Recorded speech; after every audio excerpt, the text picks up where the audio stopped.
The grand jury charges that at all times material to this indictment or on or about the date and approximate time stated below.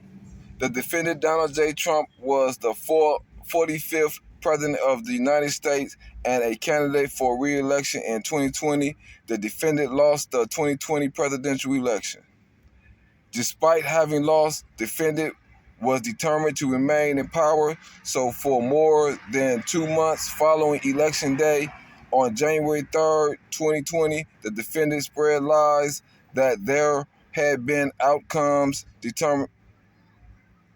diminutive fraud in the election and that he had actually won. These claims were false and the defendant knew that they were false, but the defendant repeated the widely disseminated theme anyway to make his knowingly false claims appear legitimate, create an intense national atmosphere of mistrust and anger, and erode public faith in the administration of election. The defendant had a right, like every American, to speak publicly about the election and even to claim falsely that there had been outcome definitive fraud during the election and that he had won. He was also entitled to formally challenge the results of the election through lawful and appropriate means, such as by seeking recounts or audits of the popular votes in states or filing lawsuits challenging ballots and procedures.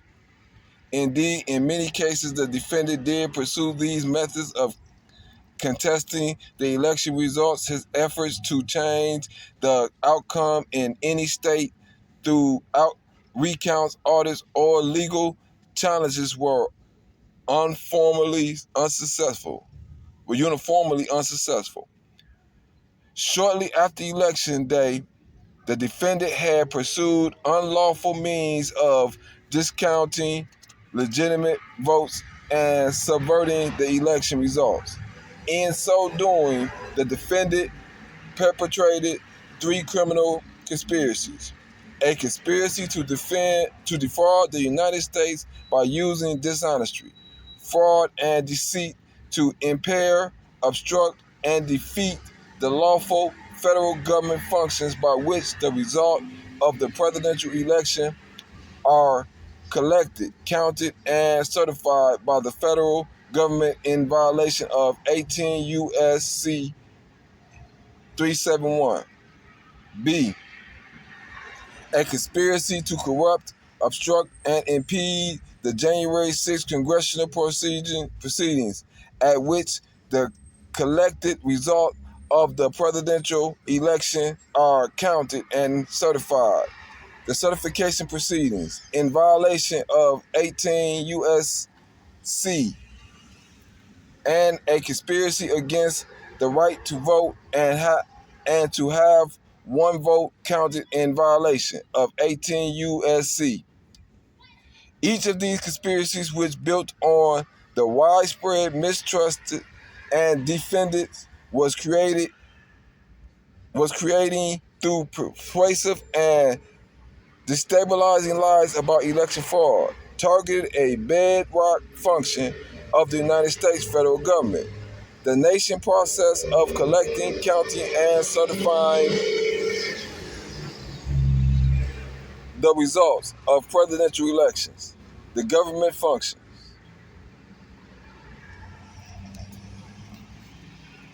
Conspiracy to defraud the United States. The allegation contains a paragraph 1 through 4 of the indictment are regularly and fully incorporated there hereby reference. 6. From on or about November 14th, 2020 through on or about January 2021 in the District of Columbia and elsewhere, the defendant, Donald J. Trump, did knowingly combine, conspire, confederate, and agree with co-conspirators known and unknown to the grand jury to defraud the United States by using dishonesty, fraud, and deceit to impair, obstruct, and defeat the lawful federal government functions by which the results of the presidential elections are collected, counted, and certified by the federal government. The purpose of the conspiracy was to overturn the legitimate results of the 2020 presidential election by using knowingly false claims of election fraud to obscure federal government functions by which these results are collected, counted, and certified. The defendant co-conspirators, the defendant enlisted co-conspirators to assist him in his criminal efforts to overturn the legitimate results of the 2020 presidential election and retain power. Among these were a co-conspirator, 1, an attorney who was willingly to spread knowingly false claims and purpose strategies that the defendant 2020 re-election campaign attorney would not be. Co-conspirator 2, an attorney who devised the attempted to implement a strategy to leverage the vice president ceremonial role overseeing the certification proceedings to obstruct the certification of the presidential election. C. Co-conspirator 3, an attorney who unfounded claims. Co-conspirator 3, an attorney who unfounded claims of election fraud. The defendant previously acknowledged to those sound crazy. Nevertheless, the defendant embraced and publicly amplified co-conspirators 3 disinformation. Co-conspirator 4, a Justice Department official who worked on civil matters and who went with the defendant attempted to use the Justice Department to open sham election crimes, investigating the influence state legislators with knowingly false claims of election fraud. Co-conspirator 5, an attorney who assisted in devising and attempting to implement a plan to submit fraudulent state of presidential electors to obstruct the certification procedures.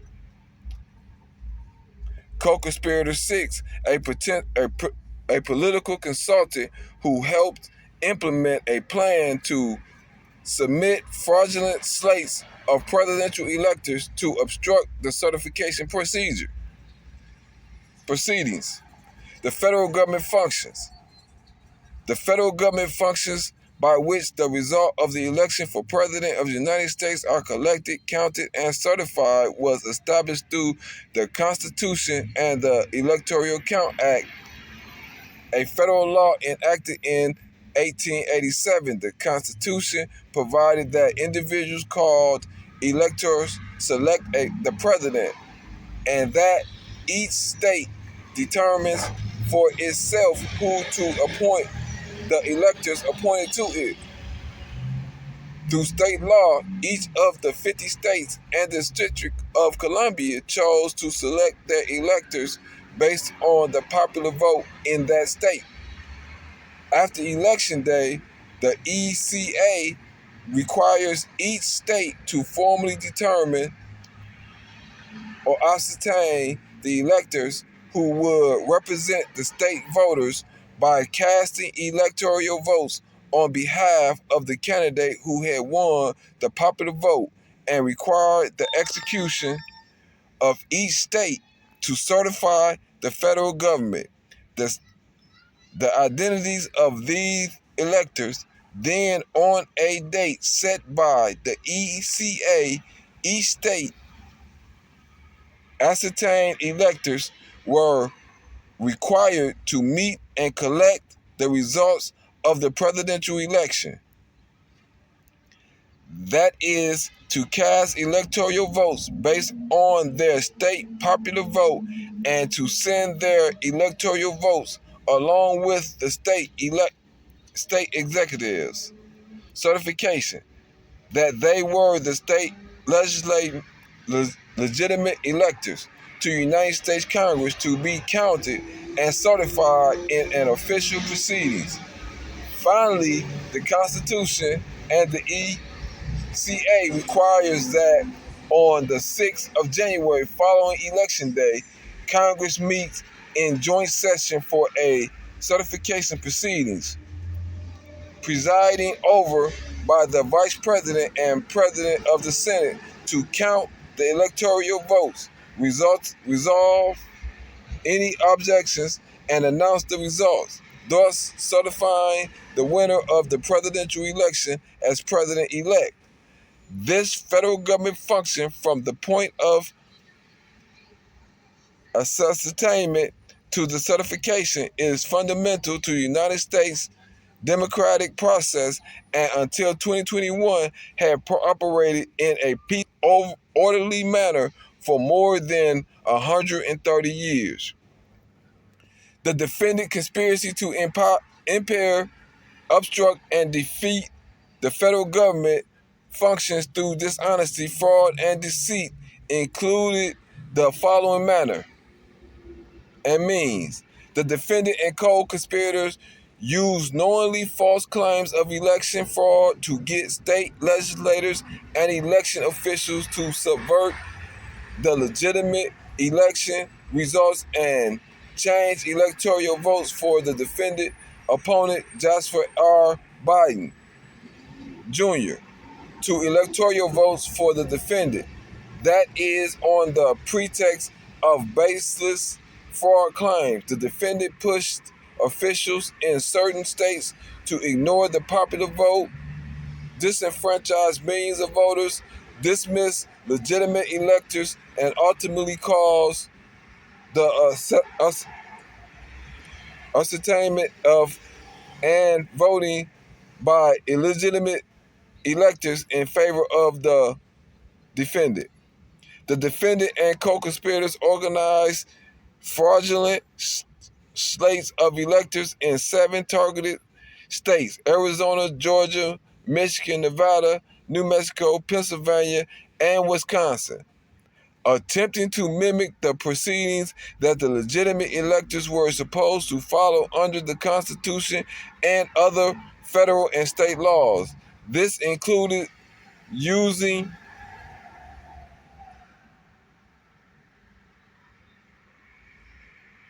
This included causing the fraudulent electors to meet on the day appointed by federal law on which legitimate electors were to gather and cast their vote, cast fraudulent votes for the defendant, and sign certifications falsely representing that they were legitimate electors. Some fraudulent electors were tricked into participating based on the understanding that their votes would be used only if the defendant succeeded in outcome determinative lawsuits within their states, which the defendant never did. The defendant and co-conspirators then caused these fraudulent electors to transmit their false certifications to the vice president and other government officials to be counted at the certification process on January 6th. The defendant and co-conspirators attempted to use the power and attorney of the Justice Department to conduct sham elections crimes investigations and to send a letter to the targeted state that falsely claimed that the Justice Department had identified significant concerns that may have impacted the election outcome. That's so to advance the defendant fraudulent electors plan by using the Justice Department authority to falsely present the fraudulent electors as a valid alternative to the legitimate electors, and that urging on behalf of the Justice Department the targeted state legislators to convene to create the opportunity to choose the fraudulent electors over the legitimate electors. The defendant and co-conspirators attempted to enlist the vice president to use his ceremonial roles at the January 6th certification proceedings to fraudulently alter the election results. First, using knowingly false claims of election fraud, the defendant and co-conspirator attempted to convince the vice president to use the defendant's fraudulent electors reject legitimate electors vote or send legitimate electors vote to the state legislators for review rather than counting them.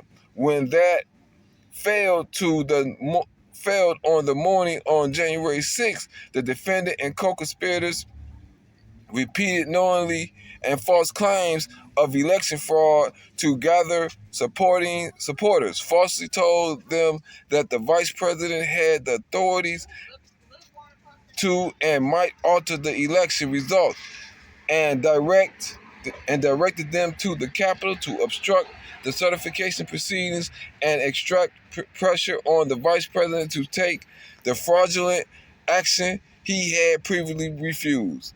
After it became public on the afternoon of January 6th that the vice president would not fraudulently alter the election results, a large and angry crowd, including many individuals whom the defendant had deceived into believing that vice president could and might change the election results, violently attacked the Capitol and halted the proceedings. As violence ensued, the defendant and co-conspirator exploited the disruption by redoubling efforts to levy false claims of election fraud and convince members of Congress to further delay the certification based on these claims. The defendant, co-conspirators, and their agents made definitively knowing the defendant knowledge of the falsity of his election fraud claims. The defendant, his co-conspirators, and their agents made knowingly false claims that there had been outcome determinative fraud in the 2020 presidential election. The prolific lies about the election fraud include dozens of specific claims that there had been substantial fraud in certain states, such as that large numbers of dead non-residents, non-citizens, or otherwise ineligible voters had cast ballots, or that voting machines had changed votes for the defendants to vote for Biden. These claims were false, and the defendant knew that they were false. In fact, the defendant was notified repeatedly that his claims were untrue, often by the people on whom he had relied for candid advice on important matters and who were best positioned to know the facts, and he deliberately disregarded the truth.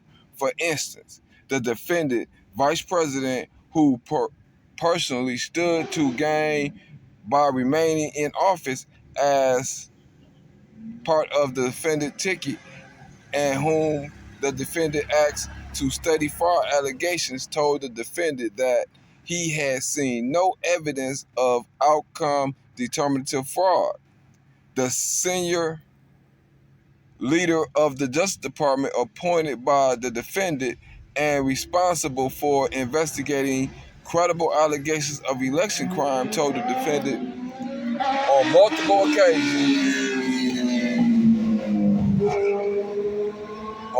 occasions that various allegations of fraud were unsupported.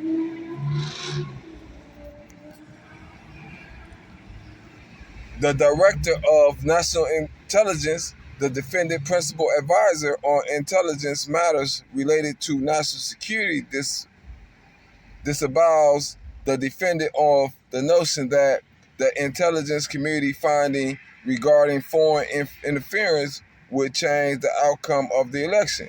The Department of Homeland Security's Cyber Security and Infrastructure Security Agency, whose existence the defendant signed into law to protect the notion of cybersecurity infrastructure from attack, joined an official multi-agency statement that there was no evidence any voting systems had been compromised and that declared the 2020 election the most secure in American history. Days later, after the CISA director whom the defendant had appointed announced publicly that election security experts were in agreement that claims of computer-based election fraud were unsubstantiated, the defendant fired him. Senior White House attorneys selected by the defendant to provide him candid advice informed the defendant that there was no evidence of outcome determinative election fraud and told him that his presidency would end on Inauguration Day in 2021. Senior staffers on the defendant 2020 election campaign, defendant campaigns or campaigns were sole mission was the defendant re-election told the defendant on November 7, 2020 that he had only a 5 to 10% chance of prevailing in the election and that success was contingent on the defendant winning ongoing vote counts or litigation in Arizona, Georgia, and Wisconsin. Within a week of that assessment, the defendant lost in Arizona, meaning he had lost the election. State legislators and officials, many of whom were the defendant publicly allies, had voted for him and wanted him to be reelected, repeatedly informed the defendant that his claims of fraud in their states were unsubstantiated or false. The resident false and resisted his pressure to act based upon them. States and federal courts, neutral arbitraries responsible for ensuring the fair and even-handed administration of election laws, rejected every outcome determinative post-election lawsuit filed by the defendant, his co-conspirators, and allies, providing the defendant real-time notice that his allegations was meritless. The defendant widely disseminated his false claims of elections fraud for months, despite the fact that he knew and in many cases had been informed directly that they were not true. The defendant knowingly false statements were integral to his criminal plan to defeat the federal government functions, obstructing the certification of interference with other rights to vote and have their votes counted. He made those knowingly false claims throughout the post-election time period, including those below, and he made immediately before the attack on the Capitol on January 6th. The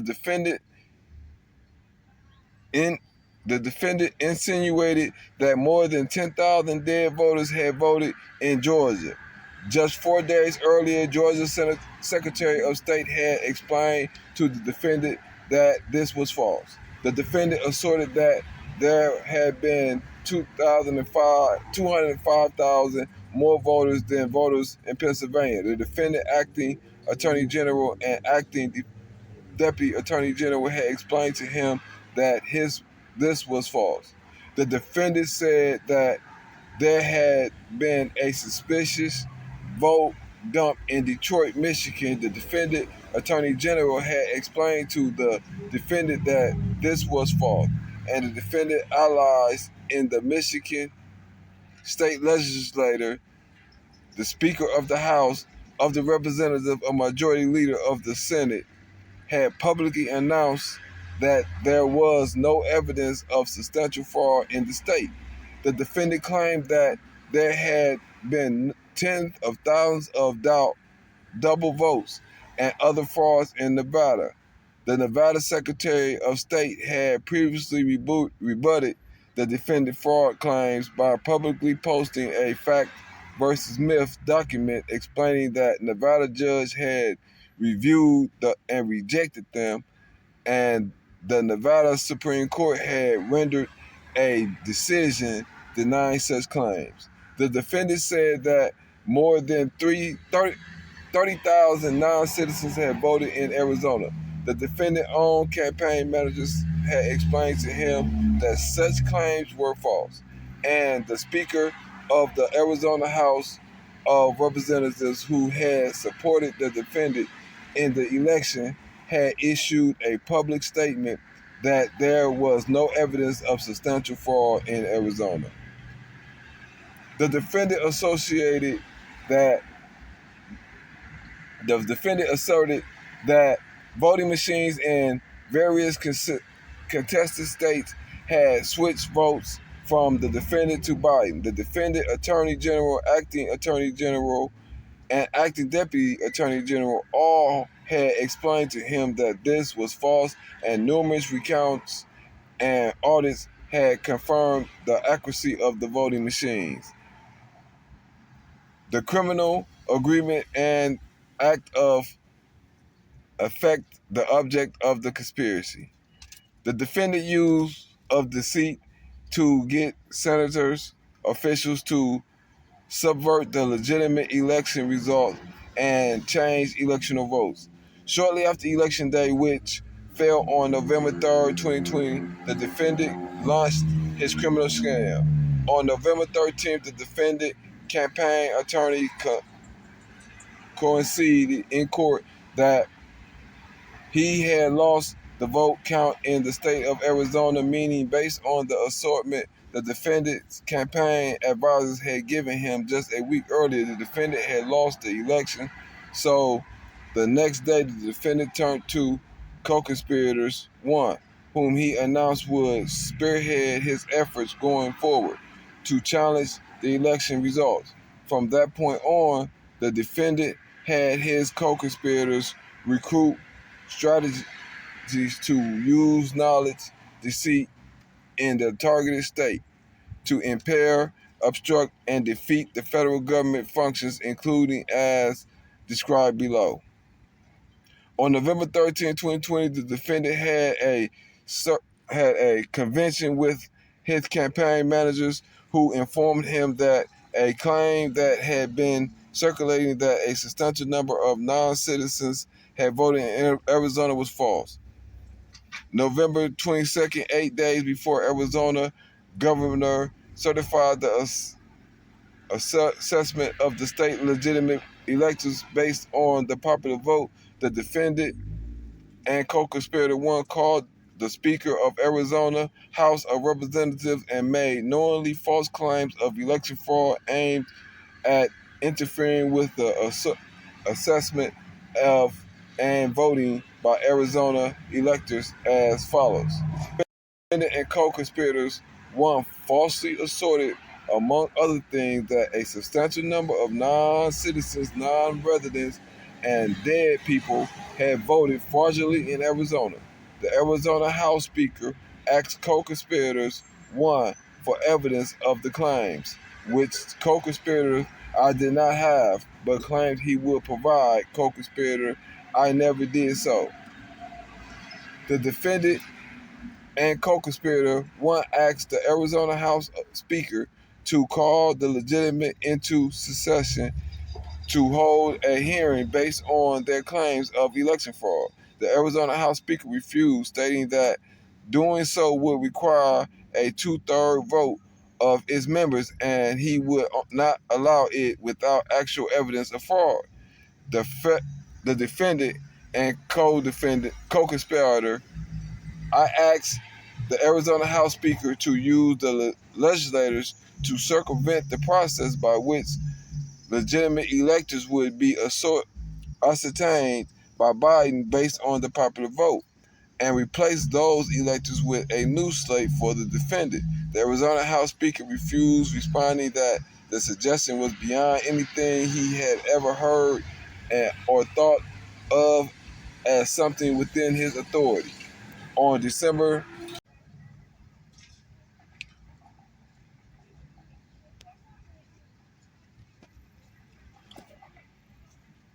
1st, co-conspirators one met with Arizona House Speaker within the Arizona House Speaker again asked co-conspirators one, for evidence of the outcome determined election fraud he and the defendant had been claiming. Co-conspirator 1 responded with the words to the effect of, "We don't have the evidence, but we have lots of theories." On December 4th, Arizona House Speaker issued public statements that said, in part, no evidence, no election is perfect, and if there were evidence of illegal votes or an improper count, then Arizona law provides a process to contest the election, a lawsuit under state law, but the law does not authorize the legislators to revise the results of an election.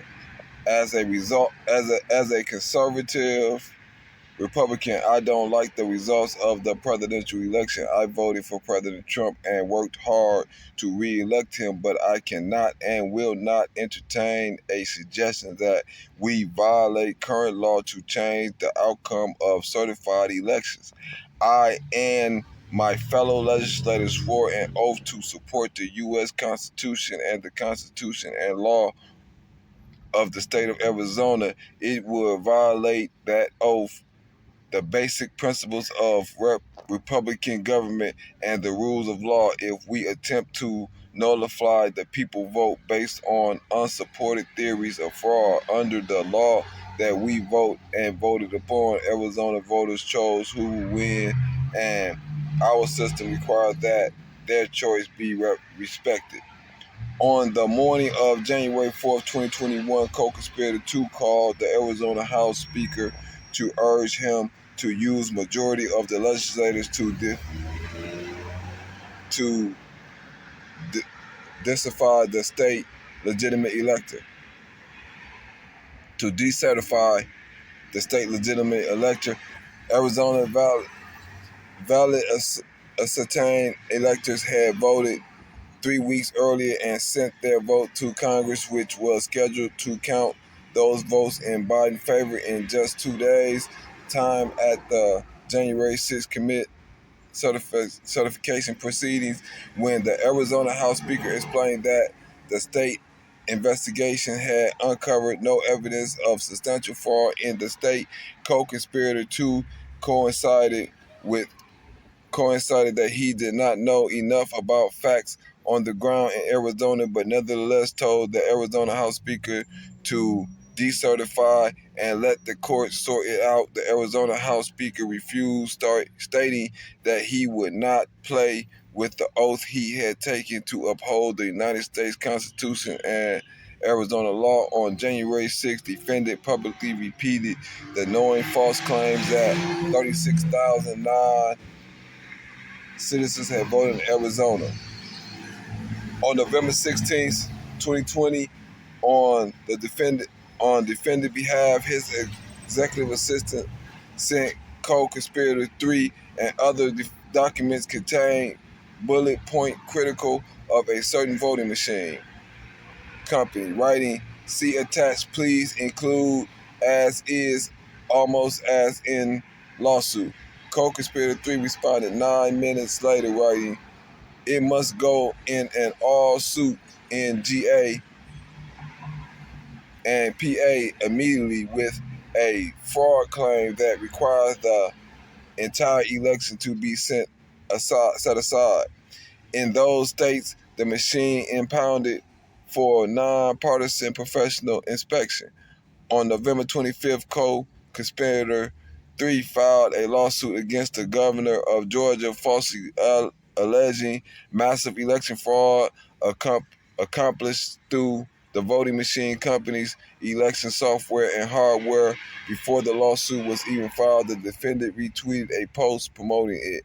The defendant did this despite the fact that when he had discussed co-conspirator 3 far-fetched public claims regarding the voting machine company in private with advisors, the defendant had coincided that they were unsupported and that co-conspirator 3 sounds crazy. Co-conspirator 3 Georgia lawsuit was dismissed on December 7th, 21. On December 3rd, co-conspirator 1 orchestrated a presentation to a judiciary subcommittee of the Georgia State Senate, with the intentions of misleading state senate into blocking the ascertainment of legitimate electors.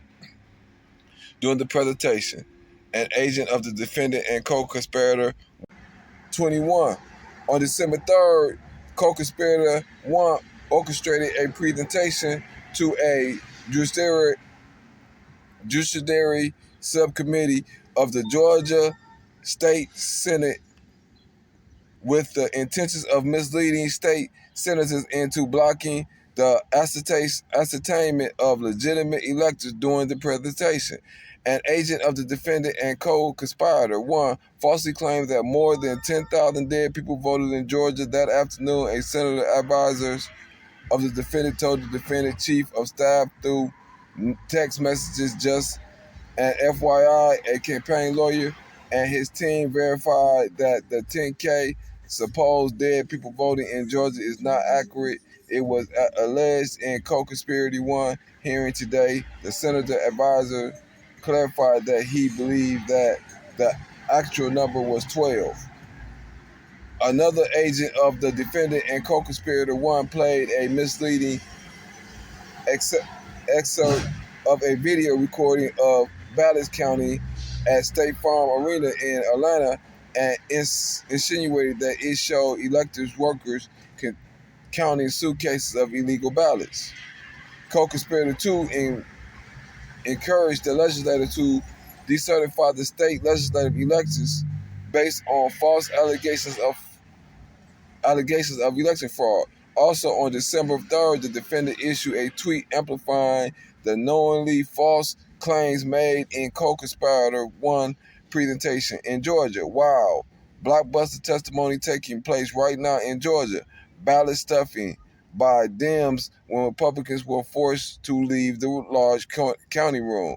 Plenty more coming, but this alone leads to the easy win of the state. On December 4th, the Georgia Secretary of State Chief Operating Officer debunked the claims made at co-conspirator 1 presentation. The previous day issued a tweet stating the 90-second video of election workers at State Farm Arena purporting to show fraud was watched in its entirety hours by investigation shows normal ballot processing. There is the fact checked on it. On December 7th, he reiterated during a press conference that the claims that there had been misconduct at State Farm Arena was false. On December 8th, the defendant called the Georgia Attorney General to pressure him to support an election lawsuit filed in Supreme Court by Attorney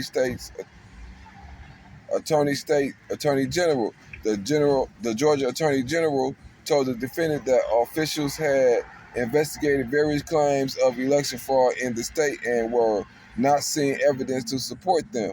Also on December 8th, a senior campaign advisor who spoke with the defendant on a daily basis and informed him on multiple occasions that various fraud claims were untrue, expressed frustration that many of co-conspirators 1 and his legal team claims could not be substantiated. As early as mid-November, for instance, the senior campaign advisor had informed the defendant that his claims of large numbers of dead voters in Georgia were untrue with respect to the president's false claims regarding State Farm's Arena. On December 8th, the senior campaign advisor wrote in an email, "When our research and campaign legal team can't back up any of the claims made by our elite strike force legal team, you can see why we're 0-32 on our cases." I obviously hustle to help on all fronts, but it's tough on any of this when it's all just conspiracy shit being down from the mothership. On December 20th, 4 days before Biden validly ascertained electors were scheduled to cast votes and send them to Congress, co-conspirators 1 appeared at a hearing before a Georgia House of Representatives, confirmed Government Affairs Committee co-conspirators. I played the State Farm Arena video again and falsely claimed that it showed voter fraud right in front of people's eyes was the was the tip of the iceberg. Then he cited two election workers by name, basically accusing them of quite obviously superstitiously pissing around USB ports as if they were our vials of heroin or cocaine, and suggesting that they were criminal whose places of work, their homes, should have been searched for evidence of ballots, for evidence of USB ports, for evidence of voter fraud. Thereafter, the two election workers received numerous death threats. On December 27th, December 15th, the defendants surmounted the incoming acting agency general, the incoming acting deputy attorney general, and others to the Oval Office to discuss allegations of election fraud. During the meeting, the Justice Department officials specifically refuted the defendant's claims about State Farm Arena, explaining to him that the activity showed on the tape co-conspirator one had used was benign. On December 23rd, a day after the defendant chief of staff personally observed the signature verification process at the Cobb City Civic Center, notified the defendant that state elections officials were conducting themselves in an explicitary fashion and would find fraud if it existed. The defendant tweeted that the Georgia officials' administrating and signature verification process were trying to hide evidence of election fraud and were troubled people. In the phone call on December 27th, the defendant spoke with the acting attorney general and acting deputy attorney general. During the call, the defendant again pressed the unfolded claims regarding State Farm Arena, and two people Justice Department officials again rebutting the allegations, telling them that the Justice Department had reviewed videotapes and interviewed witnesses and had not identified any suspicious conduct. On December 34th, the defendant signed a verification affirming false election fraud allegations made on his behalf in a lawsuit filed in his name against the Georgia governor. In advance of filing co-conspirator 2, who was advising the defendant on the lawsuit, acknowledging in an email that he and the defendant had since signing a previous verification, acknowledging in an email that he and the defendant had since signed and previous verification, been aware that some of the allegations and evidence proffered by the experts has been inaccurate, and that signing a new affirmative with the knowledge the incorporation by reference would not be accurate. The defendant and co-conspirators caused the defendant signed verification to be filed nonetheless. On January 2nd, 4 days before Congress certification proceedings, the defendant and others called Georgia Secretary of State. During the call, the defendant lied to the Georgia Secretary of State to induce him to alter Georgia popular vote count and call into question the validity of the Biden electors. Voters which had been transmitted to Congress weeks before, including follows. The defendant raised allegations regarding the State Farm Arena video and repeatedly disparaged one of the same election workers that co-conspirator one had maligned. On December 10th, using her name almost 20 times and falsely referring to her as a professional vote scammer and hustler. In response, the Georgia Secretary of State refuted this. You're talking about the State Farm video, and I think it's extremely unfortunate that co-conspirator one or his people, they sliced and diced that video and took it out of context. When the Georgia Secretary of State then offered a link to a video that will disprove co-conspirator one claims, the defendant responded, I don't care about a link. I don't need it. The Georgia Secretary of State, I have a much better link. The defendant asked about the rumor that paper ballots that cast in the election were being destroyed, and the Georgia Secretary of State counsel explained to him that the claim had been investigated and was not true. The defendant claimed that 500 dead people voted in Georgia, causing the Georgia Secretary of State to respond. Well, Mr. President, the challenge that you have is the data you have is wrong. The actual number were two people that were dead that voted, and so your information wrong. That was two. The defendant claimed that thousands out of state voters had cast ballots in Georgia elections, which the Georgia State Secretary of State Counsel refuted, explaining we've been going through each of these as well, and those numbers, and we got that defendant counsel was just saying they're not accurate. Everyone we've been through are people that lived in Georgia, moved back years ago. This was not like something just before the election. In response to the multiple others of the defendant allegations, the Georgia Secretary of State Counsel had defended that the Georgia Bureau of Investigation was examining all such claims and finding no merit to them. The defendant said that he needed to find 11,780 votes and insinuated that Georgia Secretary of State and his counsel could be subject to criminal prosecution if they failed to find election fraud as he demanded, stating, and you are going to find that they are, which is totally illegal. It's more illegal for you than it is for them, because you know what they did and you're not reporting it. That's a criminal. You know that's a criminal offense, and you know you can't let that happen.